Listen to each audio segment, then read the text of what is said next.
Puji Tuhan, Shalom, selamat pagi Bapak Ibu yang bersuka cita pagi hari ini. Boleh lambaikan tangan saudara tinggi-tinggi.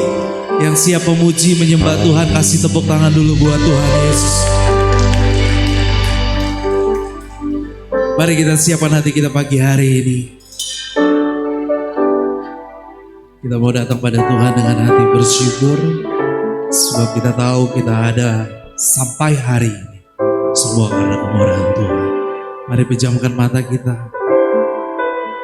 Kita mau siapkan hati kita untuk bersekutu dengan Tuhan. Terima kasih Tuhan Yesus. Engkau baik bagi setiap kami, anugerah-Mu melimpah bagi setiap kami. Kami rindu memberi yang terbaik, menyembah Engkau Allah kami, Yesus Kristus Tuhan. Terima kasih Bapa. Kami memuji-Mu, kami menyembah-Mu, bersyukur buat hari yang Kau beri.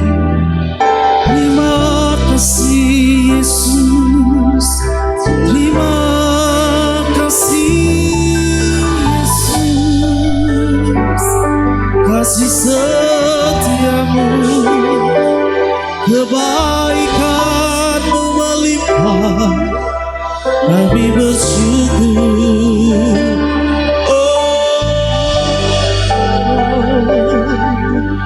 Yesus, kami mau mengasihi-Mu, kami mau mengasihi-Mu.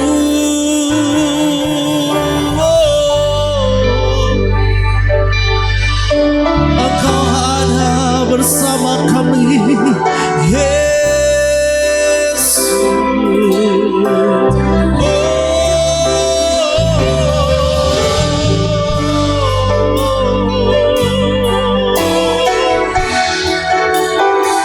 Ini kami umat-Mu datang menyembah-Mu di pagi ini Tuhan.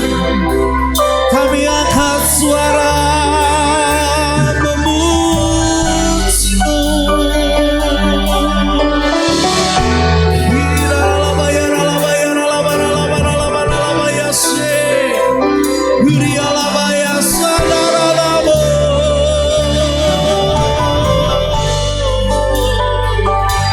Penuhi setiap kami. Kami rindu lawatan-Mu Tuhan.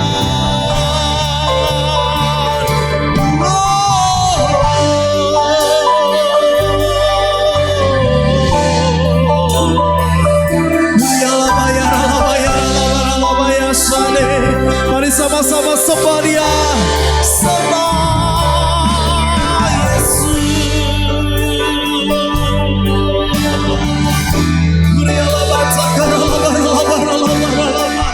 lawan setiap kami pagi hari ini dalam hadirat-Mu ya Tuhan.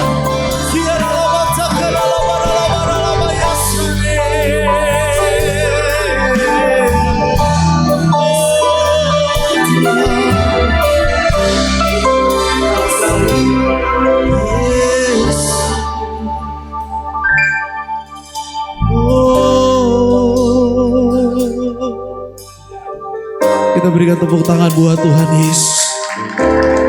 Aku mengerti saat jalan-Mu tak bisa kulihat, Kau tetap setia hingga pikul lagi. Hidupku ada di dalam tangan-Mu, rancangan-Mu Tuhan, indah dan mulia. Tuhan tak pernah gagal, sanggup buktikan janji setia-Mu untuk selamanya. Imanku berkata, Tuhan tak pernah gagal. pujian ini sama-sama katakan. Aku mengerti sajaku tak bisa kulihat, kau tetap setia hingga tunggu lagi. Hidupku ada di dalam tanganmu, rancanganmu Tuhan, indah dan mulia. Tuhan tak pernah gagal, sanggup buktikan janji setiamu untuk selamanya. Imanku berkata, Tuhan tak pernah. Mari angkat suaramu, katakan, Tuhan tak pernah gagal, sanggup buktikan janji setiamu untuk selamanya. Imanku berkata,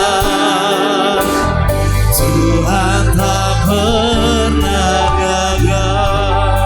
Mari dengan kesungguhan hatimu naikkan pujian ini sama-sama. Aku mengerti sajaku tak bisa kulihat, Kau tetap setia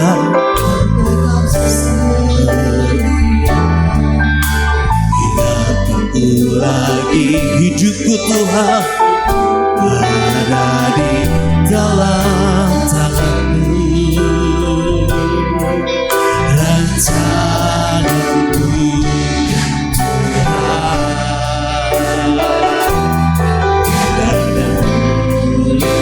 angkat suaramu. Tuhan tak pernah gagal, sanggup buktikan janji setiamu untuk selamanya. Imanku berkata, Tuhan tak pernah gagal. Oh, Tuhan tak pernah gagal, sanggup buktikan janji setiamu untuk selamanya. Imanku berkata, Bersama-sama katakan. Tuhan tak. Angkat suaramu, katakan, Tuhan tak pernah gagal. Tuhan tak pernah gagal, sanggup buktikan janji setiamu untuk selamanya. Imanku, oh, Tuhan tak pernah. Mari angkat suara.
lagi sama-sama angkat suaramu. Imanku berkata, Amin. Tuhan tak gagal.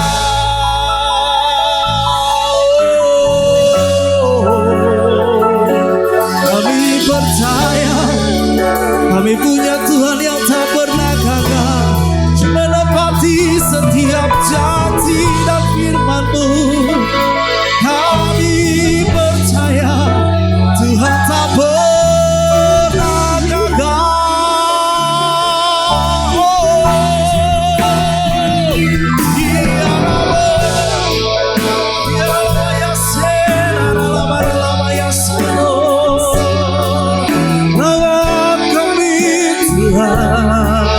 Kami percaya Engkau ada bersama kami, Engkau hidup di dalam setiap kami. Kami sembah nama-Mu Tuhan, kami sembah nama-Mu Tuhan. Mari setiap kita yang ada pagi ini, bawa hidupmu, bawa hatimu, bawa penyembahan yang terbaik bagi Tuhan. Sembah Yesus, sembah Yesus, sembah Yesus. Oh, ya lama ya se. Kami sembah nama-Mu Tuhan, kami sembah nama-Mu Tuhan.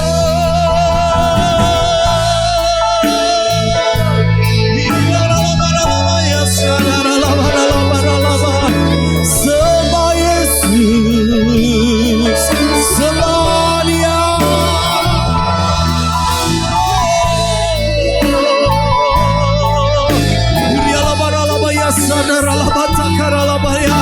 Bawa kami Tuhan,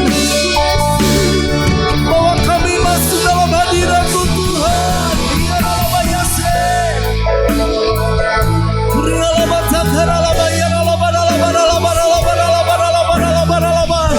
Mari angkat suara sama-sama sembah Yesus.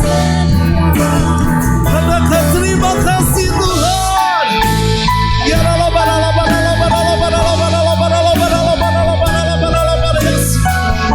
lawat setiap kami pagi hari ini Tuhan. Ya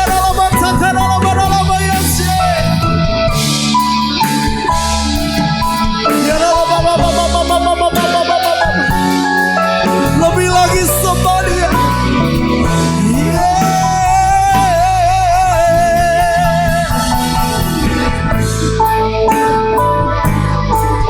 Penuhi setiap kami Tuhan.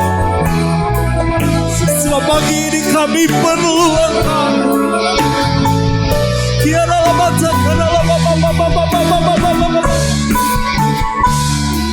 ya lawat setiap kami Tuhan. Tiada bayase, tiada baca karena penuhi kami. Penuhi kami.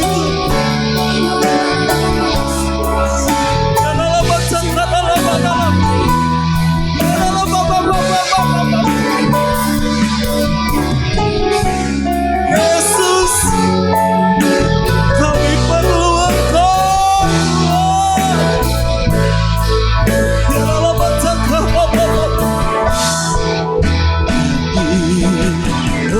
Hosana bagi Rajaku yang duduk di tahta. Aku muliakan dan kuagungkan, Kaulah yang disembah. Mari dengan setiap kerinduanmu katakan bersama. Ku nyanyi kami percaya pagi hari ini Tuhan Engkau ada bagi setiap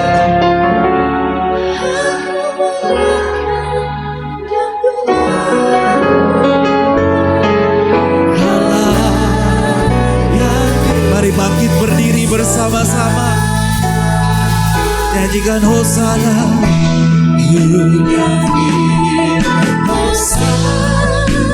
Bagi rajaku di tata, aku muliakan dan kuagungkan. Kaulah yang disembah. Yang terbaik berikan bagi Tuhan. Ku nyanyi sama-sama bagi rajaku.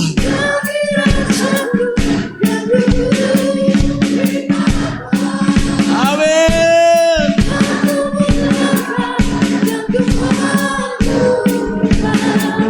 Kaulah yang disembah. Oh, nyanyi Hosana.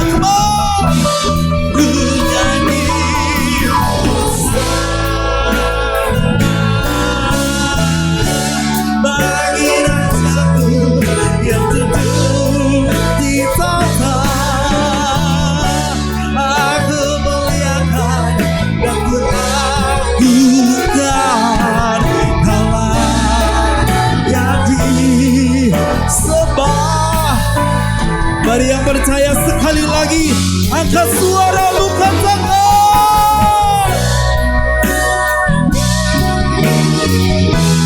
Bagi rajaku yang duduk di tata,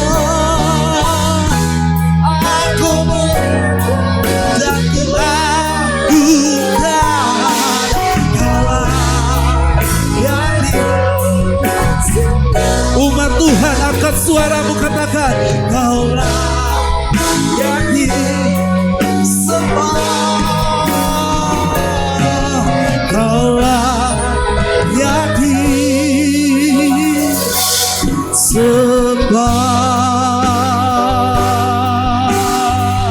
Yesus Kristus Tuhan.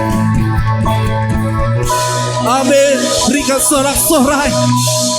Mari berikan tepuk tangan yang dahsyat buat Tuhan. Berikan sorak-sorai yang lebih dahsyat. Berikan tepuk tangan yang dahsyat.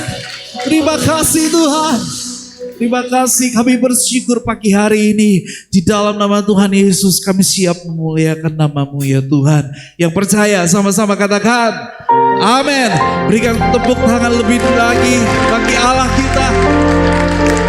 Boleh lihat kiri kanan saudara, katakan Tuhan Yesus ajaib. Yang percaya Tuhan Yesus ada bersama dengan kita pagi hari ini, boleh lambaikan tangan saudara tinggi-tinggi. Berikan tepuk tangan yang dahsyat buat Tuhan. Tepuk tangan bagi Tuhan Yesus. Dia Allah kita yang hebat, Dia dahsyat.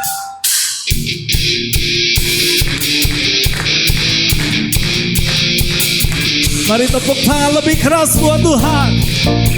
Yeah. Amin.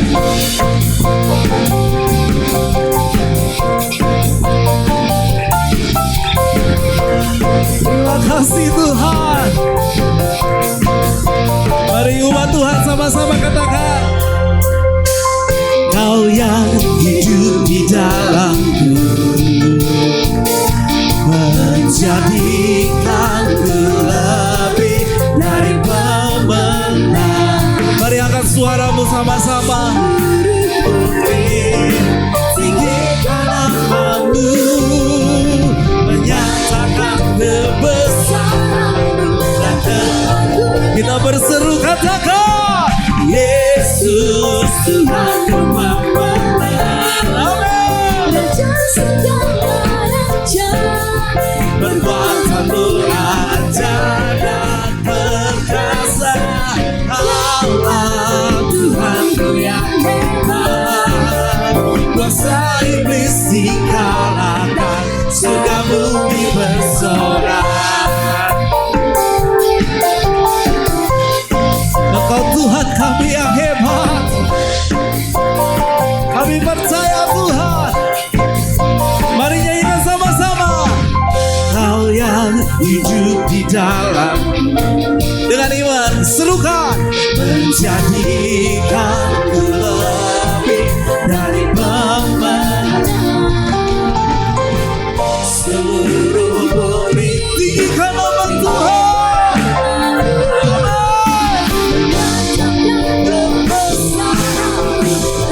Sama-sama berseru buat Tuhan.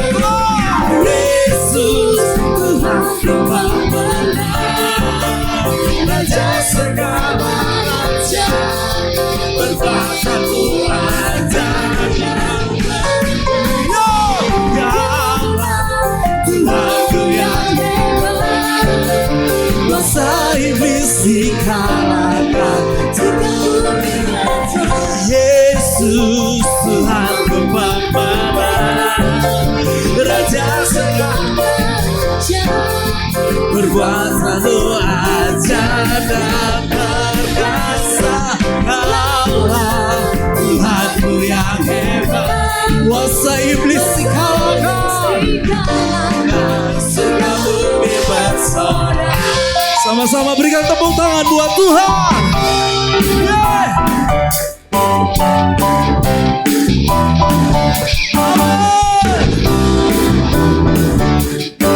Engkau Tuhan kami yang hebat,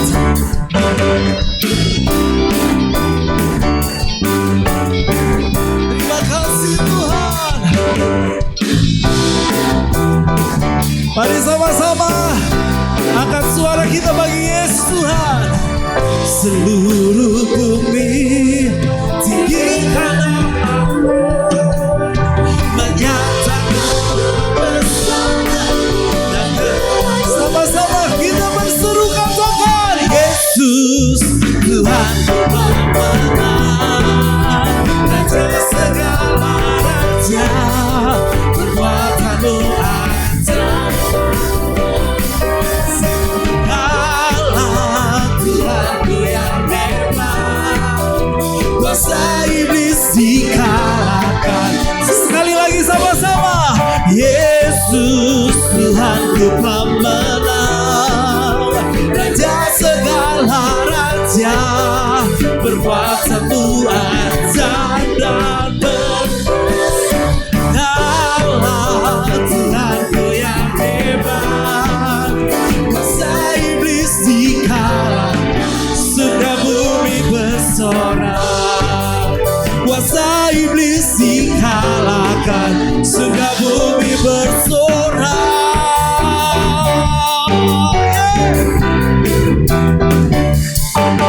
Terima kasih Tuhan.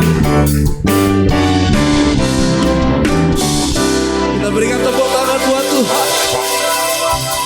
Yang percaya Tuhan Yesus hebat, katakan amin. Katakan haleluya. Berikan tepuk tangan buat Tuhan Yesus. Mari sama-sama tepuk tangan yang lebih keras buat Tuhan. Ya.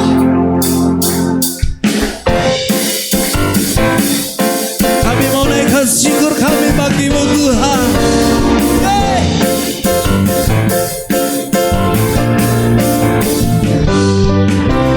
Segala puji syukur hanya bagimu Tuhan. Mari angkat suaramu. Sebab Kau yang layak dipuja.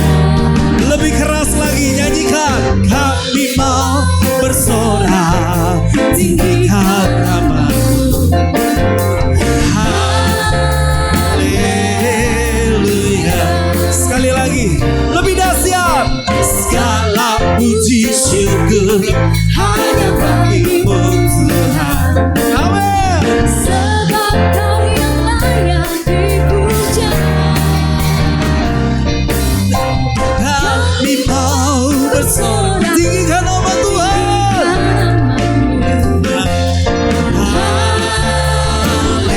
Haleluya. Boleh sama-sama angkat tanganmu, katakan sorak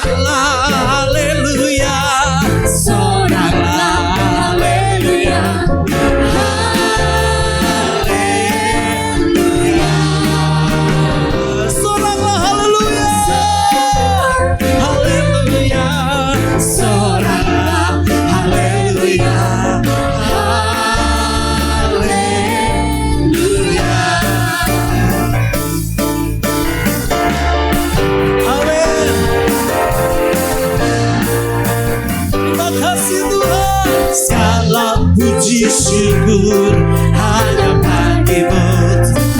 Mari jemaat Tuhan saja, angkat suaramu.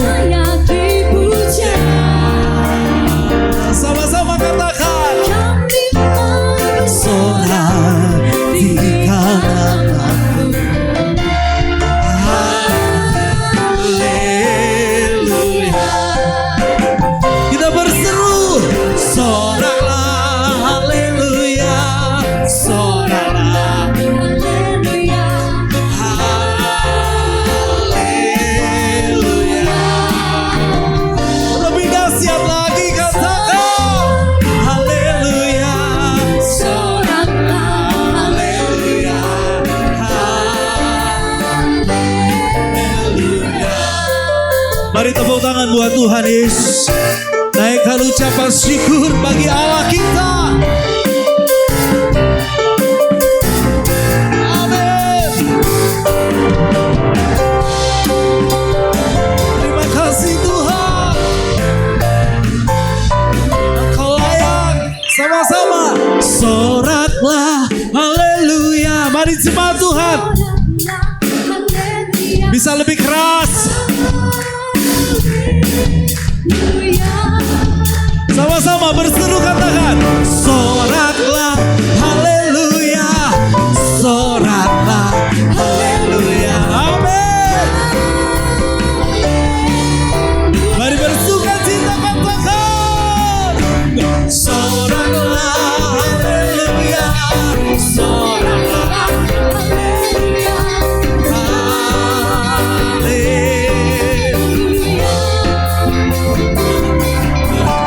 Soraklah haleluya, soraklah haleluya, haleluya. Mari bersorak-sorai katakan, sekali lagi dengan iman, haleluya.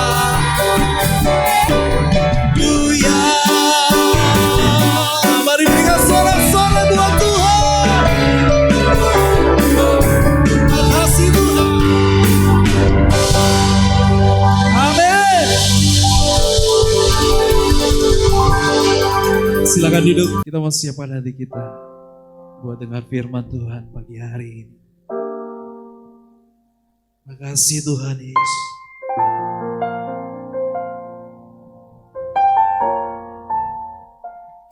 Lawat kami lebih lagi. Terima kasih Bapa. Terima kasih Tuhan. Oh, Engkaulah sumber kekuatan hatiku, tempat persembunyianku. Engkau penolong di saat susahku, tempat perlindunganku. Kau menara dan perisai di hidupku. Sekali lagi sama-sama katakan dengan segenap hatimu. Engkaulah sumber kekuatan hatiku, tempat persembunyianku. Engkau penolong di saat susahku, tempat perlindunganku. Kau menara dan perisai di hidupku. Mari kita sembah Dia, naikkan pujian ini dari awal. Kuasa nyata di dalam kelemahanku, kekuatanmu menopang seluruh hidupku. Dari mana datang pertolongan? Yesus, hanya Yesus bertolong. Sekali lagi dari awal sama-sama nyanyikan. Kuasa nyata di dalam kelemahanku, kekuatanmu seluruh hidupku. Dari mana datang pertolonganku? Kami percaya Yesus tempat kami untuk berseduh. Engkaulah sumber kekuatan hatiku, tempat bersembunyi. Engkau penolong di saat susahku, tempat perlindunganku. Kau menara dan perisai di hidupku. Yang percaya berikan tepuk tangan buat Tuhan Yesus. Mari dengan penuh pengharapan naikkan pujian ini. Sungguh nyata di dalam kelemahanku, kekuatanmu seluruh hidupku. Dari mana datang pertolonganku? Mari berseru katakan, hanya Yesus, hanya Yesus. Sama-sama. Engkaulah sumber kekuatan hatiku, tempat bersembunyi. Engkau penolong. Amin. Tempat perlindungan. Kau menara. Kami percaya Tuhan, Engkau perlindungan kami, Engkau penolong setiap kami. Mari nyanyikan sama-sama. Engkaulah sumber kekuatan hatiku, tempat bersembunyi. Engkau menolong di saat susahku, tempat perlindunganku. Kau menara dan perisai. Mari kita bangkit berdiri sekali lagi. Nyanyi sama-sama katakan, Engkaulah sumber. Engkaulah sumber kekuatan hatiku, Amin. tempat persembunyianku. Engkau Menolong di saat susahku, tempat perlindunganku. Kau menara dan perisai di hidupku.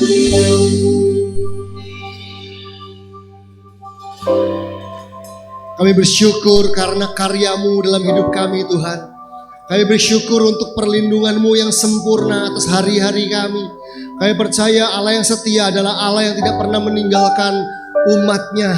Kau tidak pernah meninggalkan kami sedetik pun Tuhan. Bahkan Engkau adalah Tuhan yang merancangkan masa depan yang penuh pengharapan bagi setiap kami. Dan hari ini kami kembali merindukan firman-Mu. Firman yang hidup, firman yang berkuasa. Firman yang di dalamnya ada berkat dan mujizat. Ada pertolongan Allah yang ajaib buat setiap kami. Tuhan, kiranya Kau menjamah setiap hati kami, melembutkan setiap hati kami untuk siap ditaburi oleh benih firman-Mu, supaya firman itu bertumbuh berbuah dan buah itu bisa dinikmati oleh kami dan oleh orang-orang sekitar kami. Terima kasih Bapa di surga, kami menyambut kebenaran-Mu, kebenaran yang berkuasa, Dan kami percaya Tuhan punya pesan buat kami pada hari ini. Berbicaralah buat kami semua di dalam nama Yesus Kristus. Kami berdoa dan mengucap syukur. Yang percaya sama-sama kita katakan amin. Amin, amin, amin. Silakan duduk. Bapak Ibu yang dikasihi Tuhan, puji Tuhan. Shalom. Sekali lagi shalom. Selamat pagi Bapak Ibu semua, jemaat yang dikasihi Tuhan dari Gereja Betani Lampung. Terima kasih untuk Tante Linda yang kembali undang saya kembali untuk bisa melayani pada hari Minggu ini di ibadah yang pertama maupun di ibadah yang sore. Jakarta lagi polusi, jadi kalau datang ke Lampung kayaknya lumayan bisa napas Bapak Ibu ya. Di sini polusinya pasti tidak separah di Jakarta. Kita berdoa supaya di Jakarta polusinya bisa lebih terkendali. Senang sekali bisa melayani di gereja ini dan saya berdoa supaya ada pesan Tuhan buat setiap kita pada pagi hari ini. Saya ajak kita semua Bapak Ibu untuk membuka Alkitab kita dari Kejadian pasal yang ke-39. Kejadian pasal yang ke-39 ayat yang pertama sampai dengan ayatnya yang ke-20. Kejadian 39 ayat yang pertama sampai dengan ayatnya yang ke-20. Kalau Bapak Ibu membawa alat tulis, membawa buku catatan, saya berharap pesan Tuhan pada hari ini bisa dicatat. Karena mungkin nanti bisa direnungkan kembali, bisa dipelajari lebih dalam lagi. Saya percaya Roh Kudus akan menuntun kita memberi hikmat lebih lagi dalam mengaplikasikannya. Dan saya juga berdoa supaya mungkin juga bisa dibahas di Komsel. Karena mungkin ini akan berguna bagi kita semua. Kejadian 39 ayat yang pertama sampai dengan ayat yang ke-20. Saya akan berhenti di beberapa bagian untuk menjelaskan ayat-ayat ini. Adapun Yusuf telah dibawa ke Mesir dan Potifar, seorang Mesir, pegawai istana Firaun, kepala pengawal raja, membeli dia dari tangan orang Ismail yang telah membawa dia ke situ. Tetapi Tuhan menyertai Yusuf sehingga ia menjadi seorang yang selalu berhasil dalam pekerjaannya. Maka tinggallah ia di rumah tuannya orang Mesir itu. Oke, sebelum kita lanjut ayat yang ketiga Bapak Ibu. Yusuf adalah seorang pria yang tadinya tinggal bersama Yakub ayahnya. Di rumah Yakub, Yusuf adalah anak kesayangan.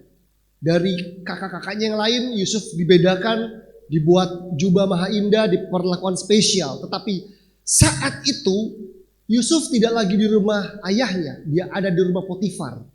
Bukan sebagai anak kesayangan ayahnya, tapi kali ini dia ada di rumah Potifar sebagai budak. Dia dijual. Kita tahu kisahnya bagaimana kakak-kakaknya mendengki kepada Yusuf dan dia dibuang ke sumur. Lalu nggak lama kemudian dia diangkat dari sumur, tapi diangkat dari sumur bukan untuk ditolong, tapi untuk dijual. Jadi Bapak Ibu dikasih Tuhan, nggak semua orang yang angkat kita ingin tolong kita ternyata. Ada orang yang angkat kita justru untuk jual kita, gitu kan? Itu yang terjadi oleh Yusuf dan dia ada di rumah Potifar sebagai budak. Tapi yang menarik di ayat yang kedua dikatakan Tuhan menyertai Yusuf dalam keadaan yang tidak enak, di tempat yang salah. Di keadaan yang betul-betul tidak seperti sebelum-sebelumnya. Ternyata Tuhan menyertai Yusuf. Tuhan tetap menyertai Yusuf dan Yusuf tetap hidup dalam penyertaan Allah. Dan sehingga ia menjadi seorang yang selalu berhasil dalam pekerjaannya. Katakan sama-sama selalu berhasil. Sekali lagi, selalu berhasil. Luar biasa. Yusuf jadi budak. Keadaannya mengecewakan, membuat dia tawar hati. Tetapi lihat bagaimana penyertaan Tuhan membuatnya selalu berhasil dalam pekerjaannya. Kalaupun hari ini keadaan kita nggak baik, pekerjaan kita, bisnis kita tidak seperti sebelum-sebelumnya. Tapi saya percaya kalau kita menyadari penyertaan Tuhan, kita bisa menjadi orang-orang Kristen yang selalu berhasil dalam apa yang kita kerjakan. Amin. Di ayat yang ketiga dikatakan, ayat yang ketiga. Setelah dilihat oleh tuannya, berarti Potifar yang nggak kenal Tuhan pun harusnya bisa melihat penyertaan Tuhan dalam hidup Yusuf. Sama dengan atasan kita di kantor, sama dengan orang-orang dunia yang bekerja bersama dengan kita. Harusnya mereka juga bisa melihat penyertaan Allah di hidup kita. Setelah dilihat oleh tuannya bahwa Yusuf disertai Tuhan dan bahwa Tuhan membuat berhasil segala sesuatu yang dikerjakannya, maka Yusuf mendapat kasih tuannya dan ia boleh melayani dia. Kepada Yusuf diberikannya kuasa atas rumahnya dan segala miliknya diserahkannya pada kekuasaan Yusuf. Sejak ia memberikan kuasa dalam rumahnya dan atas segala miliknya kepada Yusuf, Tuhan memberkati rumah orang Mesir itu karena Yusuf. Sehingga berkat Tuhan ada atas segala miliknya, baik yang di rumah maupun yang di ladang. Ternyata Potifar pintar Bapak Ibu, pandai. Dia tahu Yusuf ini disertai Tuhan. Dia tidak melewatkan kesempatan tersebut. Dia tidak ragu hal tersebut. Jadi dia angkat Yusuf menjadi seorang yang dipercaya untuk mengelola dan mengurus semua yang ada di rumahnya. Dan akibat dari hal tersebut, akibat dari kepercayaan yang Potifar berikan kepada Yusuf untuk mengurus seluruh rumahnya, dikatakan bahwa rumah orang Mesir itu, rumah Potifar yang gak kenal Tuhan sekalipun, diberkati Tuhan. Karena siapa?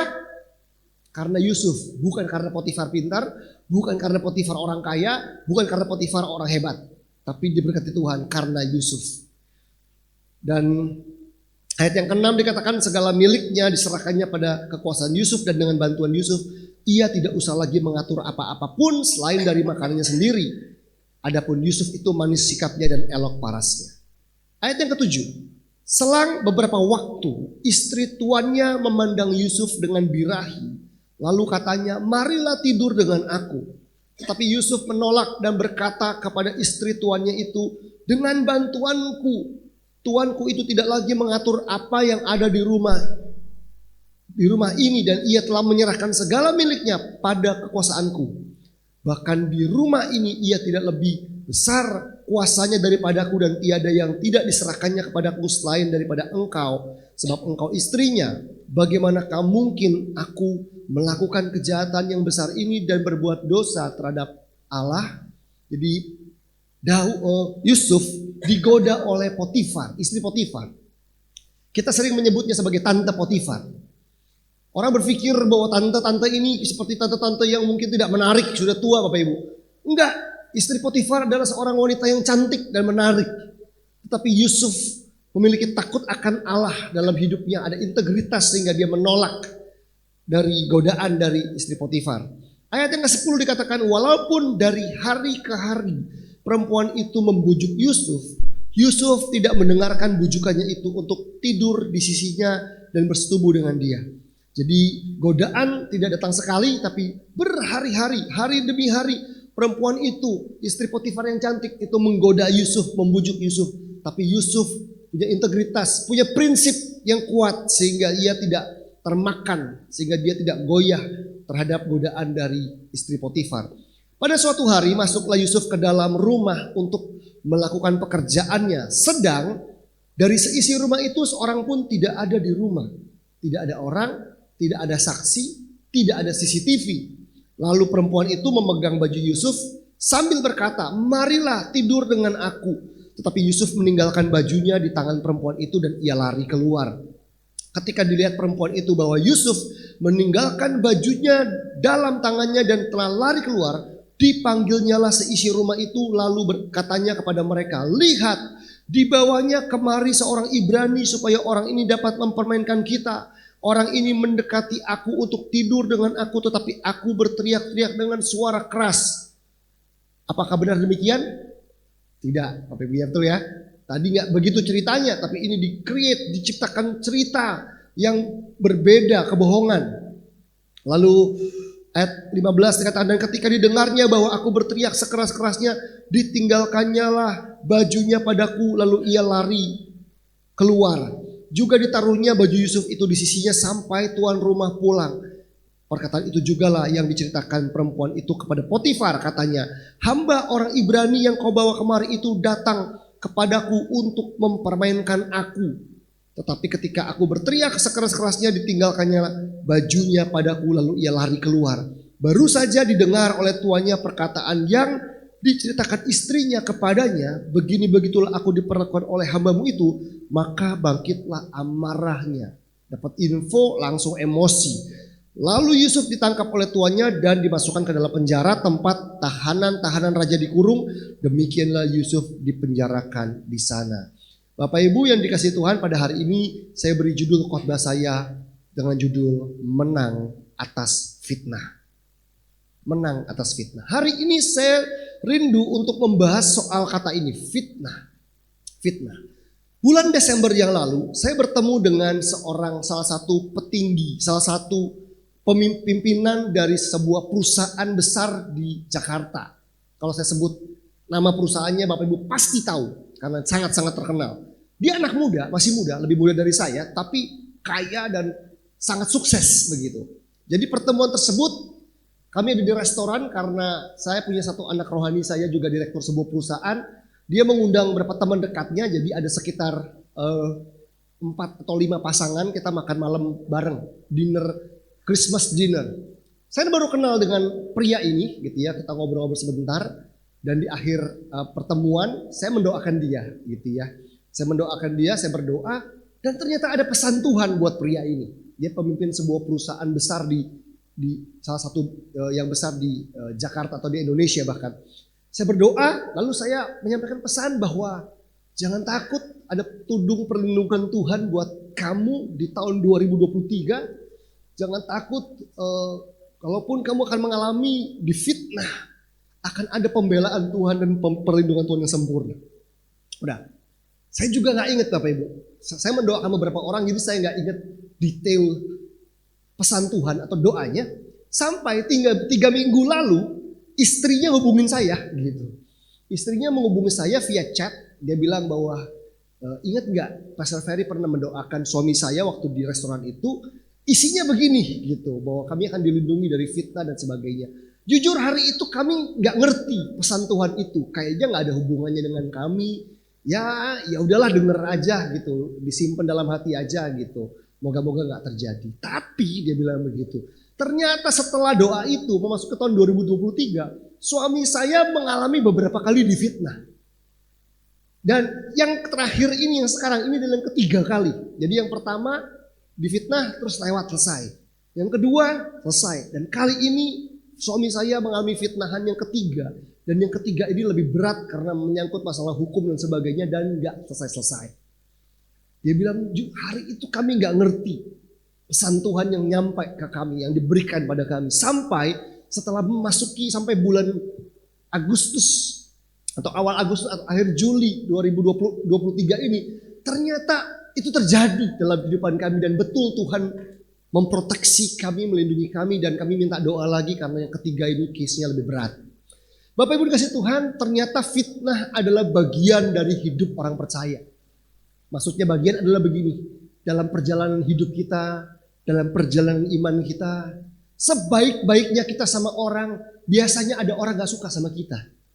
Kita udah baik nih di kerjaan, di kantor, di perusahaan tempat kita bekerja, masih ada aja orang yang gak suka sama kita.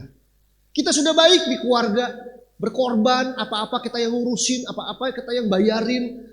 Masih ada aja anggota keluarga yang gak suka sama kita di fitnah dan sebagainya. Mendengar banyak kisah, mendengar banyak cerita, menangani beberapa kasus konseling, membuat saya sadar bahwa ada banyak orang Kristen yang seringkali mengalami fitnah dan tidak tahu bagaimana harus bersikap. Nah hari ini saya ingin membagikan ini sebagai sebuah pesan. Mungkin ada di antara Bapak Ibu yang sedang difitnah. Saya berharap ini jadi jawaban buat kita. Tapi mungkin ada beberapa dari kita yang bilang, Pak Pendeta, saya lagi gak difitnah. Jadi khotbahnya mungkin gak cocok buat saya. Oh, jangan Bapak Ibu, tetap dipelajari, dicatat aja. Siapa tahu bulan depan difitnah, gitu kan? Jadi intinya apapun dipelajari aja, bukan nyumpahin Bapak Ibu ya. Tapi fitnah itu adalah bagian dari perjalanan hidup kita. Kita gak pernah tahu siapapun bisa memfitnah kita dan mengatakan hal yang gak benar tentang kita. Jangankan orang tua, anak kecil aja udah bisa memfitnah, benar gak? Yang temennya dibilang nyontek padahal nggak nyontek, dibilang ini anak haram padahal bukan dan sebagainya. Itu terjadi di sekolah bahkan. Dari anak yang paling kecil sekalipun sudah bisa. Apalagi yang orang-orang besar, orang-orang dewasa seperti kita, seringkali fitnah juga terjadi. Bahkan mungkin kalau ada di antara kita Bapak Ibu yang tidak sedang mengalami fitnah, mungkin Tuhan sedang mempercayakan jiwa-jiwa. Kita punya suami, kita punya saudara, sahabat yang sedang difitnah dan Tuhan mau kita mendampingi mereka. Nah, saya berharap pesan ini juga membantu kita untuk menolong orang-orang yang sedang dalam keadaan tersebut, sedang difitnah. Nah, fitnah itu apa sih sebetulnya? Fitnah itu sebetulnya adalah penyebaran berita yang tidak berdasarkan fakta, yang tidak berdasarkan kebenaran, yang ketika itu disampaikan dari satu orang ke orang yang lain, perkataan tersebut diucapkan dengan tujuan untuk menjelek-jelekan, untuk merusak reputasi, dan untuk menjatuhkan, Bapak Ibu. Jadi fitnah itu sebuah berita yang tidak jelas kebenarannya, yang bahkan mungkin tidak sesuai dengan faktanya, tidak sesuai dengan kebenarannya, disampaikan gitu ya, sebuah berita tentang orang di sana gitu ya, tentang dia nih gitu. Diomongin sama yang di sini gitu. Kamu tahu gak dia tuh begini. Jadi sebuah berita yang disebarkan ke orang lain tentang seseorang yang tidak berdasarkan fakta dan kebenaran, yang disampaikan untuk tujuan menjatuhkan, yang disampaikan untuk tujuan untuk merusak reputasi dan untuk menjelek-jelekan. Jadi kesimpulannya tidak ada fitnah yang membangun, Bapak Ibu. Fitnah itu nggak pernah ada yang membangun. Jadi jangan pernah bilang supaya Anda lebih bertumbuh dan untuk lebih membangun hidup Anda saya fitnah ya. Nggak ada gitu ya. Fitnah itu tujuannya untuk menghancurkan, dan fitnah ini dipakai oleh kerajaan kegelapan, oleh iblis untuk merusak banyak area. Keluarga bisa hancur karena fitnah, pernikahan bisa hancur karena fitnah, perusahaan bisa hancur karena fitnah, persahabatan bisa hancur karena fitnah, gereja bisa hancur karena fitnah, bahkan sebuah bangsa bisa hancur karena fitnah. Kita harus berhati-hati sebagai orang percaya, jangan sampai kita menjadi penyebar fitnah, tapi juga jangan sampai kita tidak tahu bagaimana menghandle, bagaimana kita mengatasi, menyikapi sebuah fitnah. Fitnah itu kelihatannya sepele. Katanya sepele, sebuah cerita yang ya diubah ceritanya, diubah sudut pandangnya, sebuah hanya dengan satu kata, satu kalimat, bahkan satu anggukan, Bapak Ibu. Anggukan atau gelengan aja ya, kalau itu salah, kalau itu tidak tepat, itu bisa menjadi sebuah fitnah. Papa saya waktu hidup pernah cerita, waktu zaman dia muda, papa saya sudah meninggal, Bapak Ibu, sudah dipanggil Tuhan di usia 70-an lebih. Waktu dia masih muda, jadi tahun-tahun berapa mungkin saya juga kurang tahu, tahun-tahun mungkin 70-an gitu ya, 80-an. Dia sedang ada di stasiun kereta api di Jakarta. Stasiun kereta. Ada anak kecil yang berulah, ya biasa main bandel-bandel begitu. Papa saya orangnya kaku banget gitu dan galak gitu ya. Jadi ada satu anak yang berulah di stasiun, saya lupa ceritanya gimana, tapi papa saya terganggu dan mulai tegur gitu. Dimarahin lah, gitu, mungkin dibentak begitu ya, orang zaman dulu begitu, dimarahin. Terus anaknya tiba-tiba nangis gitu, anaknya nangis gitu. Terus orang mulai datang kan, kenapa kok anak nangis gitu? Kenapa dek gitu, kenapa gitu. Satu orang nyeletuk, kenapa dek? Dipukul ya gitu. Ada satu orang yang bilang dipukul ya. Anaknya bilang iya gitu, padahal enggak. Iya, gara-gara satu anggukan iya itu, saat di stasiun itu, papa saya hampir dipukulin orang, Bapak Ibu. Hampir dikeroyok orang, dipikir mukulan anak kecil. Hanya karena anak tadi cuma dimarahin, gitu aja. Papa saya gak pernah pukul. Kami dari kecil dimarahin habis-habisan tapi gak pernah dipukul. Papa saya gak pernah pukul orang, gak pernah pukul anak-anaknya bahkan.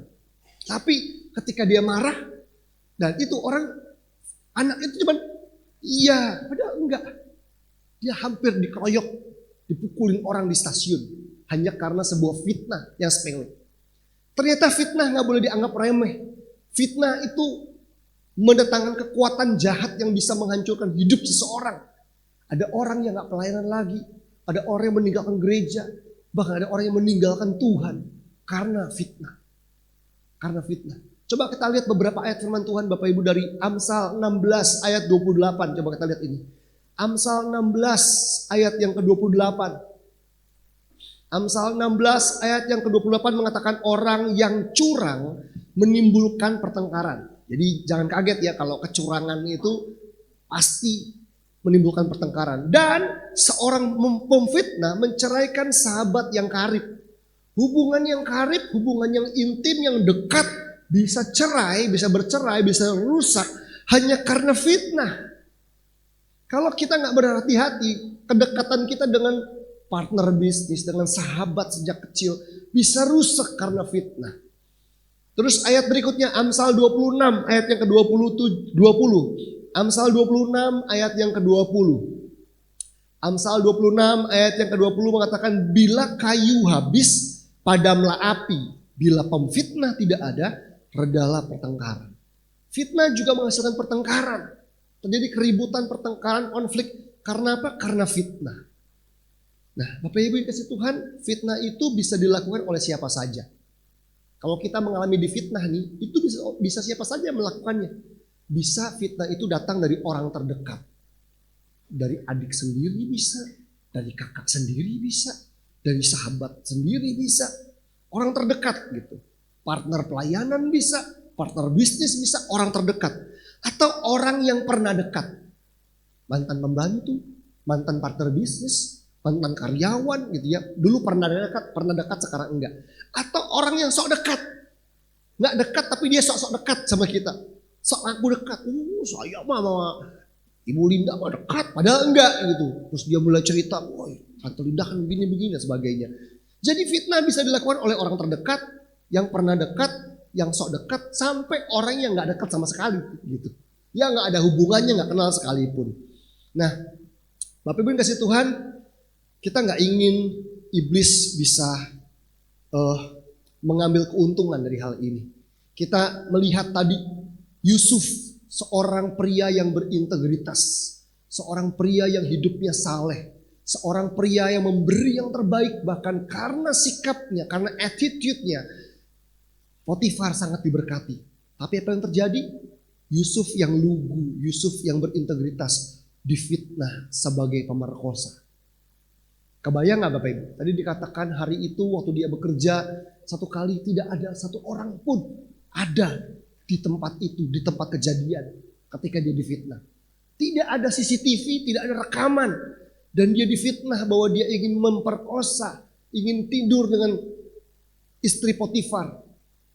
Bayangkan Bapak Ibu, orang yang berkumpul, orang-orang yang bekerja di rumah Potifar waktu istri Potifar teriak keras-keras dan semua ngumpul. Lalu dibilang, orang Ibrani ini datang untuk mempermainkan kita. Dia ingin memperkosa aku dan sebagainya. Orang dalam sekejap bisa mikir gini kan. Ini anak muda, kirain lugu, kirain berintegritas. Ternyata gak tahu diri. Ternyata bajingan juga nih dia. Gitu. Baik Bapak Ibu, sebuah fitnah itu bisa mengubah pola pikir seseorang. Penilaian seseorang bisa berubah karena sebuah informasi yang salah kan. Tapi yang menarik adalah Yusuf tidak tawar hati. Dia tetap memberikan yang terbaik. Ketika dia dibawa ke penjara sekalipun, dia tetap memberikan yang terbaik. Ketika orang berpikir, wah Yusuf difitnah, dia dilempar dari rumah Potifar ke penjara. Tapi ternyata ketika dia difitnah, justru dia punya sikap yang tepat, dan sikapnya yang tepat justru membawa dia ke puncak Bapak Ibu. Kalau kita hari ini difitnah, ini belum akhir dari segalanya. Jangan-jangan kejadian yang tidak mengenakan ini Bapak Ibu bisa merupakan jalan menuju puncak. Jika kita menyikapinya dengan benar. Nah hari ini saya ingin membagikan dengan cepat, dengan simple 5 langkah menghadapi fitnah. Kalau kita ingin menang atas fitnah, ada 5 langkah yang saya rekomendasikan Bapak Ibu. Kenapa saya sajikan ini? Karena banyak orang Kristen kalau difitnah gak punya 5 langkah. Cuma 1 langkahnya, labrak. Kalau difitnah, mana orangnya? Siapa yang ngomong? Labrak gitu. Bapak Ibu, melabrak itu seringkali gak jadi solusi. Malah tambah besar masalahnya, tambah runyam masalahnya. Malah musuh-musuh kita malah mikir, nah bener kan? Kayaknya bener tuh, buktinya dia marah. Jadi melabrak bukanlah cara yang tepat untuk kita mengatasi fitnah. Dan hari ini saya ingin bagikan 5 langkah. Langkah ini step by step, langkah demi langkah. Saya berdoa supaya Tuhan membantu, menolong kita. Supaya kita bisa mengatasi fitnah dengan baik. Yang pertama Bapak Ibu, langkah yang pertama adalah namanya forgiveness atau pengampunan. Pengampunan. Jadi ketika kita difitnah, pasti kita sakit hati. Benar gak Bapak Ibu? Kalau kita difitnah, kita pasti sakit hati kan? Gak ada orang difitnah, yes asik aku bersuka cita karena difitnah. Gak ada. Kita pasti kecewa, kita marah, kita terluka, sakit hati. Itu sebabnya langkah yang pertama adalah forgiveness, mengampuni. Kenapa? Karena orang kalau udah sakit hati dan tidak mengampuni, langkahnya pasti salah. Nanti dia akan mudah terpancing emosi. Dia akan kalau terpancing emosi ngomongnya mesti ngelantur gitu ya. Tindakannya makin gegabah. Makin gegabah tindakannya, makin ngelantur ngomongnya, musuh tambah seneng. Tuh kan, tambah dapat bahan Bapak Ibu. Jadi makanya langkah pertama adalah mengampuni. Putuskan untuk mengampuni. Bahkan sebelum Anda tahu siapa orangnya yang menyebarkan fitnah. Putuskan, Tuhan aku mau mengampuni. Kalau tahu orangnya lebih lagi, Tuhan aku mau mengampuni orang ini. Putuskan untuk mengampuni. Pak Pendeta sulit loh mengampuni. Oh difitnah Bapak Pendeta gak tahu sih. Tahu, saya juga sering difitnah Bapak Ibu. Saya pernah difitnah macam-macam juga. Sama keluarga ya pernah. Di pelayanan ya pernah. Oleh pemimpin sendiri ya pernah. Macam-macam dibilang. Wah Pastor Ferry pakai uang gereja. Yang pegang uangnya bukan saya. Yang tahu, yang pegang apa, obang itu ada tokennya Bapak Ibu. Yang pegang bukan saya. Nggak mungkin uang itu keluar tanpa saya mengaksesnya. Pemimpin lain yang justru pegang. Justru yang memfitnah saya yang tahu aksesnya gitu. Macam-macam, ada banyak hal yang pernah difitnah pada saya gitu ya. Curi domba lah segala macam dan sebagainya. Bapak Ibu, saya putuskan untuk mengampuni. Mengampuni itu nggak mudah. Ketika kita difitnah, mengampuni itu sulit. Sulit. Tapi saya percaya sulit bukan berarti tidak bisa. Kita percaya ada Roh Kudus yang menolong kita waktu kita punya kesungguhan hati mau mengampuni Bapak Ibu. Putuskan untuk mengampuni supaya hati kita lebih tenang. Supaya kita lebih punya penguasaan diri. Kalau kita dikuasai emosi, pikiran kita kalut. Perkataan kita ngelantur, tindakan kita gegabah. Ketika difitnah, kita harus tenang. Ketenangan datang waktu kita mulai mengampuni. Datang pada Tuhan, berdoa, minta kekuatan untuk mengampuni. Saya percaya itu adalah proses, tetapi ini adalah langkah yang pertama, Bapak Ibu. Ini adalah langkah yang pertama untuk menenangkan hati kita, supaya kita bisa masuk ke langkah yang berikutnya. Langkah yang kedua, kalau kita sudah forgive, yang kedua adalah make it clear. Make it clear dalam bahasa Inggrisnya. Apa itu make it clear? Make it clear itu adalah gini. Buatlah segala halnya menjadi jelas. Apa yang tidak jelas akan mendatangkan kebingungan. Kalau satu hal itu nggak clear, maka kita bingung. Coba Bapak Ibu kerja di sebuah perusahaan, terus bosnya bilang, oke, mulai hari ini Anda diterima bekerja di sini. Oh iya Pak, gaji saya berapa ya? Ada deh, gitu. Mau nggak Bapak Ibu? Nggak jelas gajinya berapa gitu. Bingung kan? Confused buat kita. Sesuatu yang clear akan memudahkan kita. Ketika dokter bilang Anda sakit. Sakit apa Pak dok setelah diperiksa? Ada deh. Bingung kita. Tapi diberitahu, oke, kanker stadium 3. Oke, usus buntu. Begitu clear akan mudah buat kita menentukan langkah berikutnya. Sama dengan fitnah, ketika Anda difitnah, make it clear. Buat hal itu jadi jelas. Apa yang perlu clear? Yang pertama adalah tanya sama diri sendiri, betulkah saya melakukan seperti yang difitnahkan pada saya?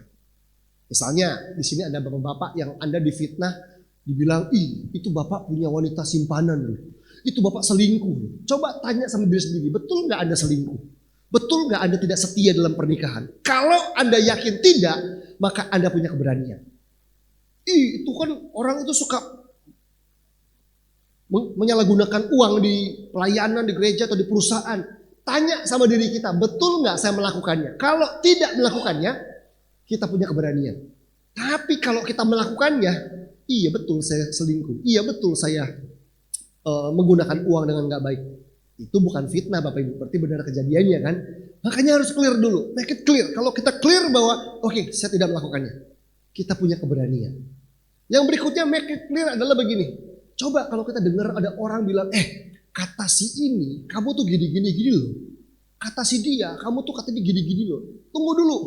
Waktu dibilang kata si ini, kita akan mikirkan, wah dia yang fitnah saya. Belum tentu Bapak Ibu. Make it clear. Jangan-jangan si ini ngomong, itu bukan orang pertama. Itu orang ketiga. Si ini ngomong ke ini ngomong ke ini ngomong ke ini. Nah, kita pikir dia gitu. Perlu loh make it clear. Karena pernah ada kejadian begini. Satu orang difitnah kan. Temennya bilang, lu difitnah sama si dia. Wah dia nih gitu ya. Terus dia cerita sama temennya. Lu tahu gak gue difitnah sama ini. Ternyata orang yang dia cerita ini, dialah sumber pertamanya. Ini cerita sama ini cerita sama ini. Dia pikir ini yang fitnah. Ternyata ini gitu. Kan gawat. Karena itu make it clear. Makanya tenang gitu. Supaya kita bijaksana. Kita berdoa minta Tuhan tolong tuntun, tolong tunjukkan. Kira-kira orang-orang mana yang saya perlu berhati-hati terhadap orang tersebut dan sebagainya. Saya percaya Bapak Ibu Tuhan pasti tunjukin sama kita. Berkali-kali saya mengalami hal tersebut. Nggak semua orang yang kalau waktu difitnah tuh datang sama kita, oh nggak mungkin kamu gitu, kayaknya dukung kita. Belum tentu itu orang baik, nggak semua Bapak Ibu. Kadang-kadang yang mendukung kita ini paling semangat, kadang-kadang dia pura-pura, justru orang ini yang fitnah kita. Kita perlu berhati-hati supaya jangan tambah runyam. Jangan kasih bahan fitnahan ke orang lain. Karena itu make it clear.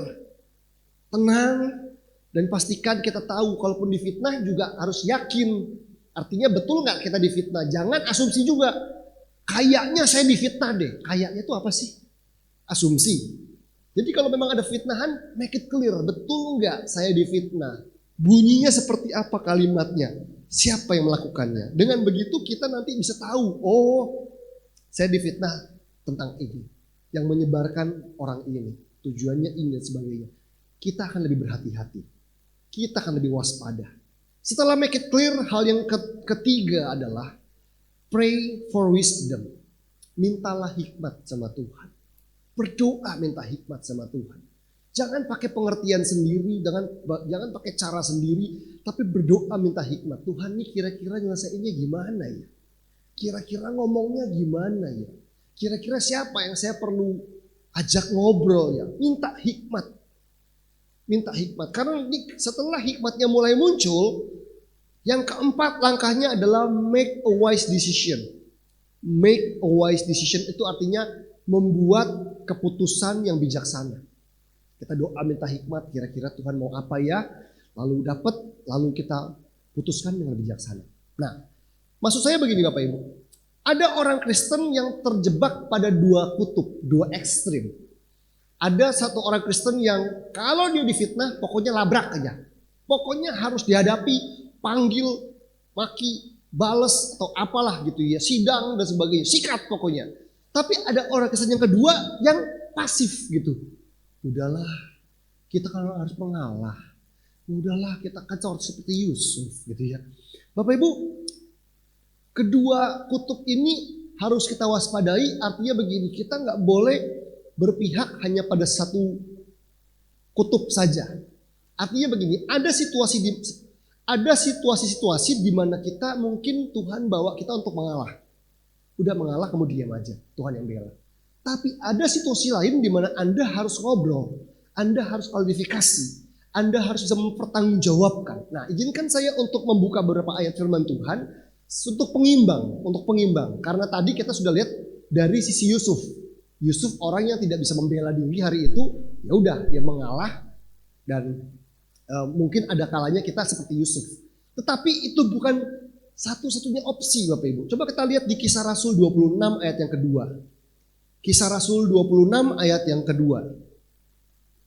Kisah Rasul 26 ayat yang kedua.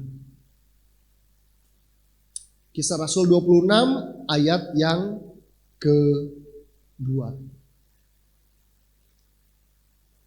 Kisah Rasul 26 ayat yang kedua. Firman Tuhan mengatakan begini. Ya Raja Agripa, ini Paulus yang berbicara ya. Ya Raja Agripa, aku merasa berbahagia karena pada hari ini aku diperkenankan untuk memberi pertanggungan jawab di hadapanmu terhadap segala tuduhan atau segala fitnahan yang diajukan orang-orang Yahudi terhadap diriku.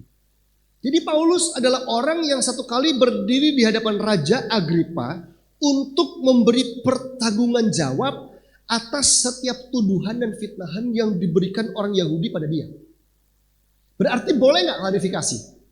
Boleh. Ada kalanya kita perlu diam. Ada kalanya kita perlu berani mengklarifikasi.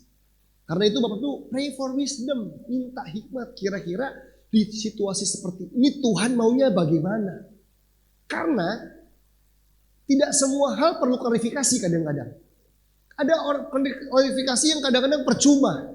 Orangnya juga gak mau dengerin, gak mau tahu dan sebagainya. Tapi berdoa, minta Tuhan Roh Kudus karena ada kalanya kita perlu diam, perlu mengalah. Tapi ada kalanya kita perlu memberikan pertanggungan jawab seperti Pak Rasul Paulus terhadap segala tuduhan yang diberikan kepada dia. Nah, 1 Petrus 3 ayat 15. 1 Petrus 3 ayat yang ke-15. 1 Petrus 3 ayat yang ke-15.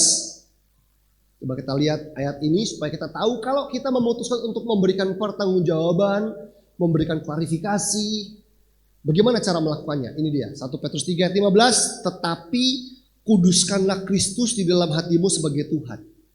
Jadi langkah pertama adalah kalau kita sampai perlu ketemu, perlu mengklarifikasi, pastikan kuduskanlah Kristus dalam hatimu sebagai Tuhan. Perasaan kita bukan yang utama, tapi Kristus harus memerintah di hati kita supaya waktu kita klarifikasi bukan karena ego kita, bukan karena emosi kita. Dan siap sedialah pada segala waktu untuk memberi pertanggungan jawab kepada tiap-tiap orang yang meminta pertanggungan jawab dari kamu tentang pengharapan yang ada padamu, tetapi haruslah dengan lemah lembut dan hormat. Nah, ini panduannya. Kalau sampai kita perlu melakukan klarifikasi, pertama, kuduskanlah Kristus sebagai Tuhan di hati kita. Jangan terbawa dan terpancing emosi. Perasaan kita bukan segala-galanya. Kristus di hati kita harus memerintah ketika kita ingin memberikan jawaban. Yang berikutnya adalah haruslah dengan lemah lembut dan hormat. Supaya jangan ada celah lagi. Karena musuh akan tunggu-tunggu kita salah ngomong, salah bereaksi supaya akhirnya dikipasin lagi. Tuh kan, bener kan? Karena itu perlu untuk kita menjawab dengan lemah lembut dan hormat. Nah, itu tadi 4 langkah Bapak Ibu. Yang pertama forgiveness, mengampuni. Yang kedua adalah make it clear. Yang ketiga adalah berdoa minta hikmat. Yang keempat, putuskan sebuah keputusan yang bijaksana, make a wise decision. Yang kelima, yang terakhir adalah begini. Kalau Anda sudah melakukan keempat-empatnya tadi ya, mengampuni sudah, make it clear sudah, terus berdoa minta hikmat sudah, buat keputusan yang bijaksana sudah. Yang kelima nih adalah live your life. Live your life itu artinya gini, kalau Anda sudah lakukan 4 step yang tadi, dan orang tetap gak percaya, orang tetap gak peduli, lanjutkan hidup Anda. Lanjutkan hidup Anda. Jangan sampai Anda terjegal, tertahan, hanya karena fitnahan-fitnahan yang menghalangi langkah Anda. Karena Tuhan punya berkat yang besar buat hidup Anda di depan. Coba lihat kisahnya Yusuf Bapak Ibu. Yusuf tidak punya kekuatan untuk membela diri hari itu. Ketika dia diangkat oleh Firaun. Ketika dia menafsirkan mimpi dari juru minuman dan juru roti. Dan akhirnya dia diminta menafsirkan mimpi dari Firaun. Dia diangkat jadi orang nomor 2 di Mesir. Ini cuman rekayasa saya saja Bapak Ibu ya, cuman asumsi saya ya. Kebayang nggak hari itu ketika diumumkan di sana bahwa mulai hari ini orang yang akan menjalankan pemerintahan di bawah Firaun adalah Yusuf. Orang-orang di rumah Potifar mungkin mikir gini, oh, Yusuf yang kurang ajar itu dulu ya. Yusuf yang dulu kepengen perkosa nyonya kita ya. Jangan-jangan sampai hari itu Yusuf tidak punya kesempatan untuk membela diri dan membersihkan nama baik Bapak Ibu. Tapi kalaupun itu tidak bisa gitu, artinya kita sudah mengupayakan dan orang tetap nggak percaya, orang tetap percaya pada fitnahan yang salah tentang kita. Saran saya adalah live your life, jalani hidup Anda. Gak usah capek-capek berusaha meyakinkan orang yang tidak mau diyakinkan. Karena tidak semua orang mau diyakinkan loh. Bapak Ibu dikasih Tuhan, ada orang-orang yang kalau mereka udah gak suka sama Anda, mau Anda baik sekalipun, akan salah terus di mata dia. Betul gak? Tapi ada orang yang hatinya memang baik sama Anda. Even Anda bikin salah sekalipun, hatinya dan penilainya selalu positif tentang Anda. Jadi gak usah repot-repot sama orang yang memang dengki sama kita, orang yang memang gak suka sama kita, karena menjelaskan sesuatu, menjelaskan kebenaran pada orang yang memang dengki sama kita percuma. Live your life. Jalani hidup Anda, hiduplah luar biasa, raihlah janji Tuhan. 1 Petrus 2 ayat 12. 1 Petrus 2 ayat yang ke-12 bilang begini. 1 Petrus 2 ayat yang ke-12. Milikilah cara hidup yang baik di tengah-tengah bangsa-bangsa bukan Yahudi. Supaya apabila mereka memfitnah kamu, gitu kan? Supaya kamu waktu difitnah sebagai orang durjana, mereka dapat melihatnya dari perbuatan-perbuatanmu yang baik dan memuliakan Allah pada hari Ia melawat mereka. Dengan kata lain, hiduplah luar biasa. Terjemahan New American Standard Bible dalam Alkitab bahasa Inggris dikatakan, keep your behavior excellent. Keep your behavior excellent. Hiduplah, miliki cara hidup yang baik, miliki cara hidup yang luar biasa. Supaya kalau Anda difitnah, orang gak percaya, orang gak bisa lihat itu. Justru mereka melihat perbuatan kita yang baik dan memuliakan Allah pada hari Ia melawat mereka. Yang terakhir, sebelum saya selesai Bapak Ibu.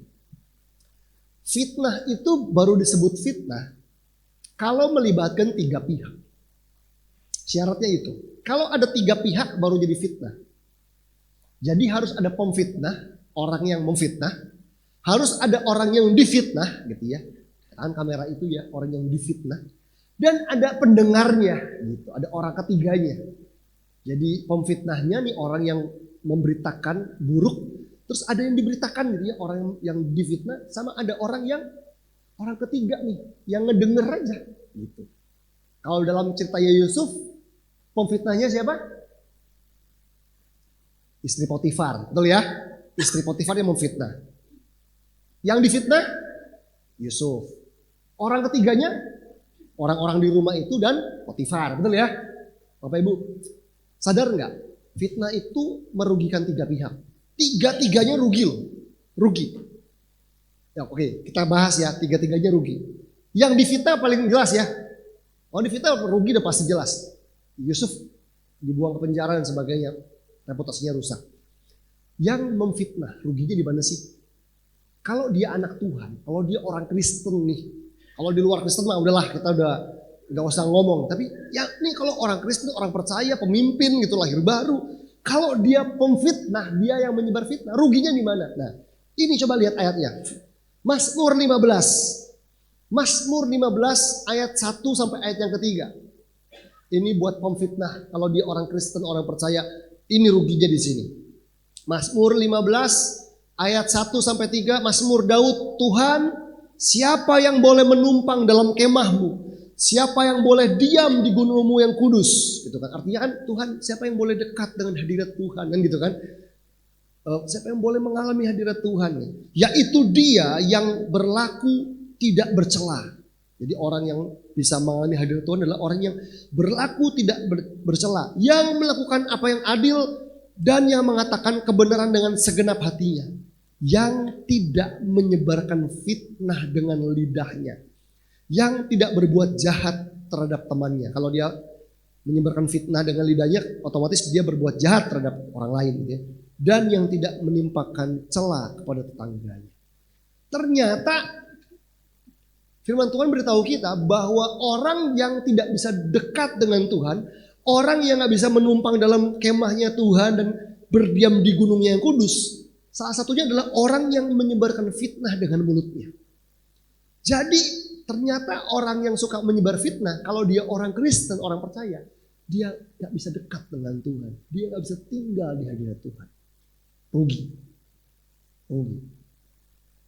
Dia bisa pura-pura dekat sama Tuhan, tapi padahal dia gak dekat dengan Tuhan. Karena hatinya gak benar, hatinya gak beres. Jadi rugi gak pemfitnah? Rugi. Yang difitnah rugi. Gimana dengan orang yang di tengah? Yang cuma denger doang nih Bapak Ibu. Oke, kita kembali ke kisahnya Yusuf tadi. Tadi kisahnya Yusuf dikatakan Yusuf bekerja di rumah Potifar. Tuhan menyertai Yusuf di rumah sana, di situ, sehingga membuat segala hanya berhasil. Dan ingat di ayat yang kelima atau ayat yang keenam tadi dari Kejadian 39 Bapak Ibu. Oleh karena Yusuf, rumah orang Mesir itu, rumah Potifar, diberkati Tuhan karena Yusuf. Betul?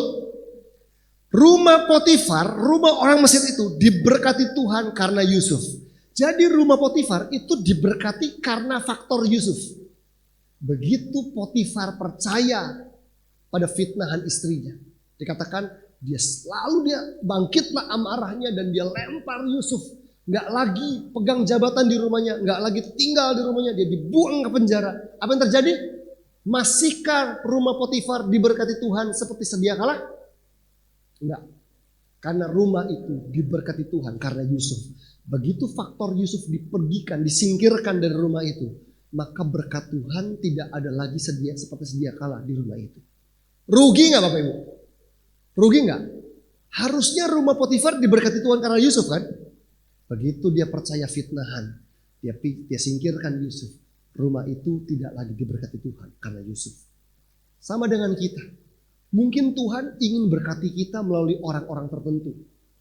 Tapi karena kita dengar berita yang gak baik, percaya fitnah, dan akhirnya kita bilang, jangan bisnis sama dia lah. Udahlah jangan temenan sama dia lah. Udahlah jangan pelayanan sama dia lah. Karena percaya fitnah. Harusnya mungkin orang ini perpanjangan berkatnya Tuhan buat kita loh. Karena kita percaya fitnah, akhirnya kita kehilangan berkat yang Tuhan mau berikan buat kita. Hanya karena kita percaya fitnah. Dan terakhir, saya mau tutup dengan kalimat ini. Orang yang menyebar fitnah itu jahat. Orang itu kalau menyebar fitnah pasti hatinya jahat. Jadi orang yang menyebar fitnah itu jahat. Orang yang percaya fitnah itu bodoh. Jadi kalau kita gak nyebarin tapi dengar percaya, itu bodoh. Tapi yang ketiga, orang yang bisa meredam fitnah itu bijaksana. Saya ulangi, orang yang menyebar fitnah itu jahat. Orang yang percaya fitnah itu bodoh. Tapi orang yang meredam fitnah itu bijaksana. Tuhan berkati. Saya undang kita semua untuk bangkit berdiri sama-sama. Mari kita berdoa. Baik. Mari kita berdoa datang pada Tuhan. Bapak Ibu, adakah di antara kita yang datang pagi hari ini Anda dalam keadaan difitnah? Firman ini datang di waktu yang tepat buat hidup Anda. Saya percaya Tuhan begitu mengasihi Anda dan keluarga. Hari ini Dia memperlengkapi Anda dengan firman-Nya supaya Anda bisa mengatasi fitnah dengan baik. Tuhan Yesus, aku berdoa buat anak-anak-Mu, Bapak Ibu yang hadir di tempat ini yang sedang difitnah, baik oleh orang terdekat, oleh partner bisnis atau orang yang tidak mereka kenal sekalipun. Aku berdoa beri kekuatan di dalam nama Yesus untuk menghidupi 5 langkah ini Tuhan. Punya hati yang mengampuni, make it clear, berdoa minta hikmat dan membuat keputusan yang bijaksana. Dan kalaupun Bapak dan Ibu yang ada di sini sudah melakukan semuanya, live your life, jalani hidup Anda dengan sebaik mungkin. Bukan tanggung jawab Anda untuk mengubah penilaian mereka. Jalani hidup Anda karena ada berkat yang besar dalam hidupmu. Tuhan mau ingin memakai kejadian ini untuk membawa Anda ke puncak. Jangan berhenti, jangan tersandung, jangan jadi pahit sehingga Anda kehilangan berkat-berkat Tuhan yang terbaik. Bapak berdoa dalam nama Yesus, berkati anak-anak-Mu Tuhan. Ketika mereka difitnah, terluka, pahit, hari ini roh mereka dibangkitkan dan mereka punya hikmat untuk mengetahui langkah-langkah apa yang harus diperbuat. Dan aku juga berdoa kalau ada di antara jemaat-Mu yang sedang Kau pakai Tuhan untuk menolong, mendampingi orang-orang yang sedang difitnah Tuhan. Aku berdoa dalam nama Yesus, berkati anak-anak-Mu, boleh menjadi penasihat-penasihat yang bijaksana, boleh menjadi peredam-peredam emosi yang baik, pembawa damai. Aku berdoa di dalam nama Yesus, pakai anak-anak-Mu Tuhan. Istri-istri yang sedang menemani suaminya difitnah, pria dan wanita yang sedang menemani sahabatnya, orang tuanya yang sedang difitnah, kakak adik yang sedang difitnah. Bapak, aku berdoa dalam nama Yesus. Dalam nama Yesus, hikmat-Mu mengalir atas anak-anak-Mu. Terima kasih Tuhan. Terima kasih untuk pesan-Mu pada hari ini. Kami berdoa, biar Tuhan memakai kami seperti Yusuf, bahwa jalan yang begitu terjal, keadaan yang begitu mengecewakan, fitnahan yang begitu kejam yang dilontarkan pada kami. Ketika kami punya sikap yang benar, ini semua hanyalah jalan untuk menuju puncak. Jalan alternatif untuk kami bisa meraih setiap berkat dan janji Tuhan dalam kehidupan kami. Terima kasih Bapak di surga. Kami mengucap syukur untuk siang ini, untuk pagi ini, di dalam nama Yesus Kristus. Kami berdoa dan mengucap syukur. Haleluya. Yang percaya sama-sama kita katakan amin. Tuhan berkati.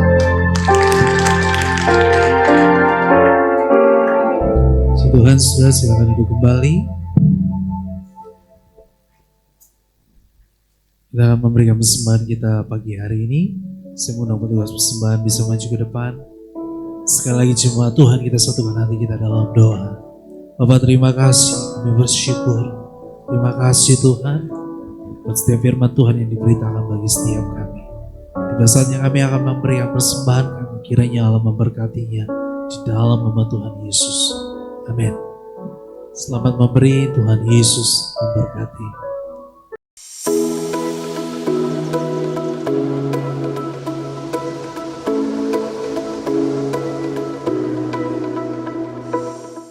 Shalom jemaat yang terkasih, senang rasanya kami dapat menyapa Anda pada minggu ini. Berikut saya akan menyampaikan pengumuman Gereja Betani Lampung untuk sepekan ke depan. Ibadah Raya Gereja Betani Lampung dilaksanakan 2 kali pada pukul setengah 8 pagi dan jam 5 sore. Mari menikmati hadiratnya bersama pada jam ibadah yang tersedia. Doa pengerja diadakan setiap hari Senin pukul 7 malam. Dihimbau untuk semua pelayan Tuhan wajib datang. Som kelas Holy Spirit sudah dimulai kembali setiap hari Selasa pukul 7 malam. Untuk keterangan lebih lanjut, hubungi Saudari Lia.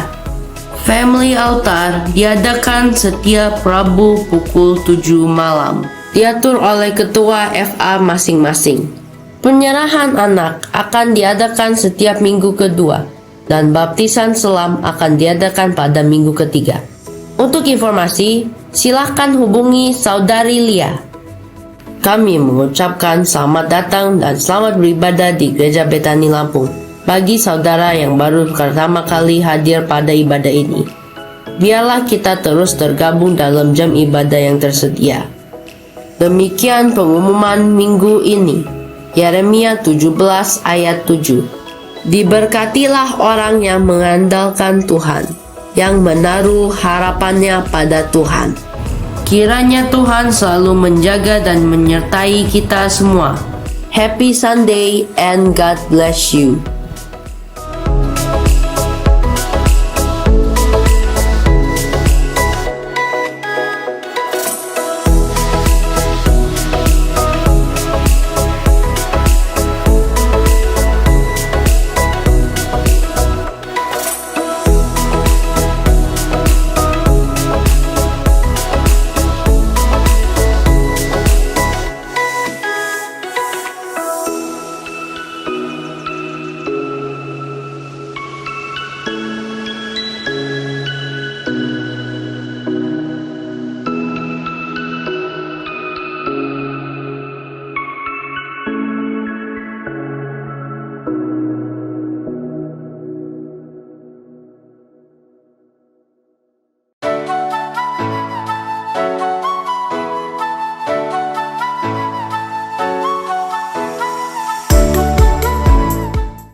Kita akan mengakhiri ibadah kita pagi hari ini. Jemaat Tuhan boleh bangkit berdiri.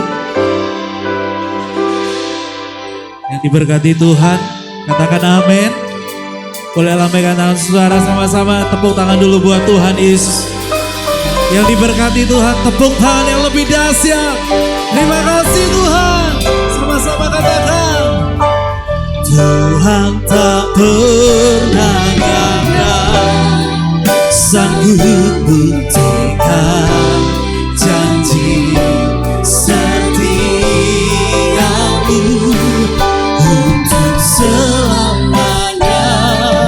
Imanku berkata, Tuhan tak pernah gagal. Sekali lagi sama-sama nyanyikan dengan segenap hatimu.